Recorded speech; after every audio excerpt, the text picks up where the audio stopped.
നമ്മുടെ മോഹൻദാസ് ഏട്ടൻ്റെ സനാതന ഗീതങ്ങൾ ഇങ്ങനെ വിവിധ ആളുകൾ പ്രതികരിച്ചുകൊണ്ടേയിരിക്കുകയാണ്.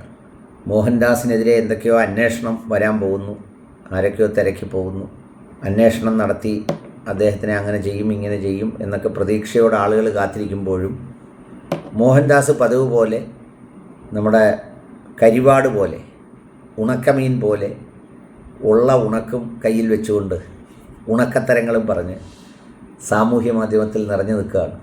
പ്രത്യേകിച്ച് അദ്ദേഹത്തിൻ്റെ വർത്തമാനത്തിൽ പ്രത്യേകിച്ച് വലിയ മാറ്റമൊന്നും ഉണ്ടായില്ല, അതുപോലെ തന്നെ തുടരുകയാണ്. ഏതായാലും നമ്മുടെ ഭാഗ്യലക്ഷ്മി ചേച്ചി കുറച്ച് കാര്യങ്ങൾ നമ്മുടെ മോഹൻദാസിനോട് ചോദിക്കുന്നു.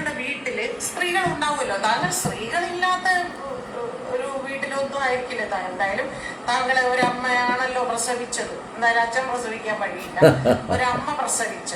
ഇനി കൂടെ സഹോദരികൾ ഉണ്ടോ എന്നറിയില്ല, താങ്കൾക്ക് പെൺമക്കളുണ്ടോ എന്നറിയില്ല, താങ്കൾക്ക് അമ്മായിമാര് കുഞ്ഞമ്മമാര് ഇങ്ങനെ ബന്ധത്തിൽ സ്ത്രീകൾ എല്ലാവരും ഉണ്ടായിരിക്കും.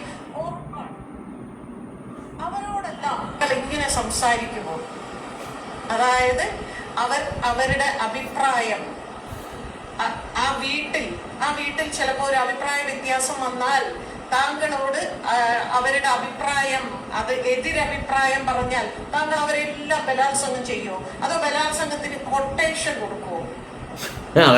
എങ്ങനെയാണ് സാർ എന്താ? എന്നിട്ട് സാറ് പറയുന്നുണ്ട് ഈ പെൺകുട്ടികൾ അടിവസ്ത്രം പോലും ഇടാതെ. സാർ കണ്ടോ? പുള്ളിയുണ്ട്, കണ്ട് പുള്ളിക്ക് അതിൻ്റെ പരിപാടിയായിരുന്നു. പുള്ളി ഇപ്പോൾ അതിൻ്റെ ഒരു എക്സ്പെർട്ടാണ്.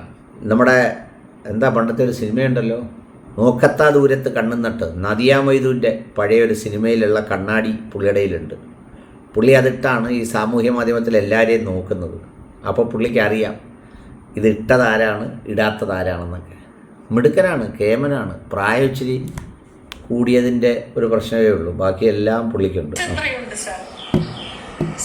വാർദ്ധക്യത്തിന്റെ അങ്ങേ അറ്റമെത്തി. താങ്കൾക്ക് എന്തായാലും ഒരു 70 വയസ്സിന് മുകളിലൊക്കെ ഉണ്ടാവാനാണ് സാധ്യത. അന്നേരമാണല്ലോ ചേച്ചി പിരിപ്പ് തുടങ്ങുന്നത്. നോട്ടം എങ്ങോട്ടാണ് ഈ പോകുന്നത്? പെൺകുട്ടികളുടെ അടിവസ്ത്രത്തിനുള്ളിലേക്കാണോ സാർ താങ്കൾ പോകുന്നത്? അങ്ങനെ എത്തി നോക്കുന്ന ആളാ.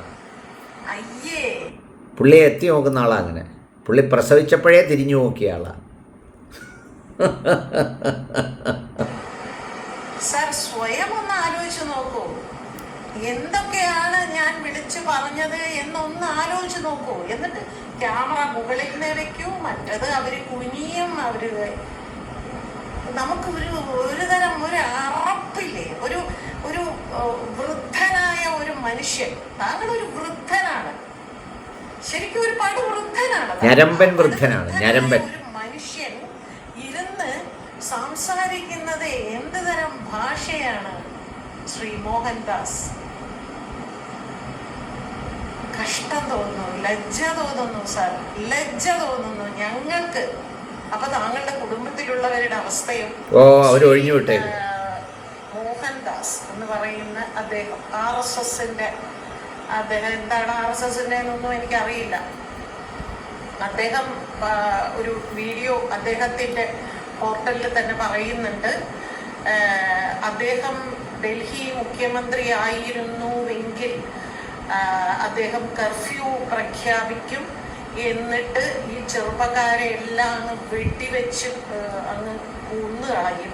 ചിലതൊക്കെ കയ്യും കാലും ഓട്ടിയും, ചിലതൊക്കെ.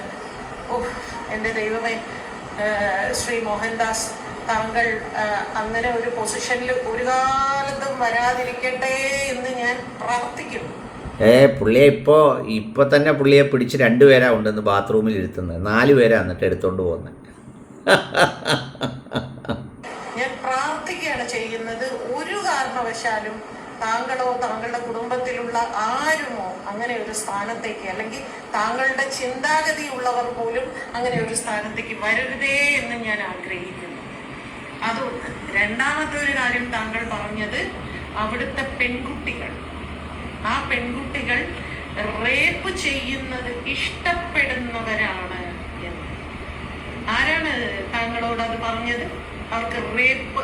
സർ, ഈ റേപ്പ് എന്ന് പറയുന്നതിന്റെ, താങ്കളെ ഞാൻ സാറെന്ന് വിളിക്കുമ്പോൾ എൻ്റെ യൂട്യൂബിൽ താഴെ ഒരാൾ വന്ന് ചോദിച്ചു, ചേച്ചി എന്തിനാ ചേച്ചി ഇയാളെയൊക്കെ കയറി സാറെന്ന് വിളിക്കുന്നത്? അതെൻ്റെ മര്യാദ, എൻ്റെ സംസ്കാരമാണ്.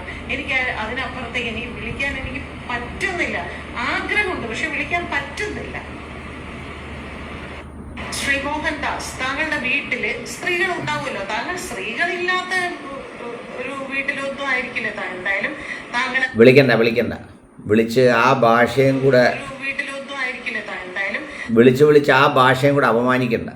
അങ്ങനെ ഇരിക്കട്ടെ.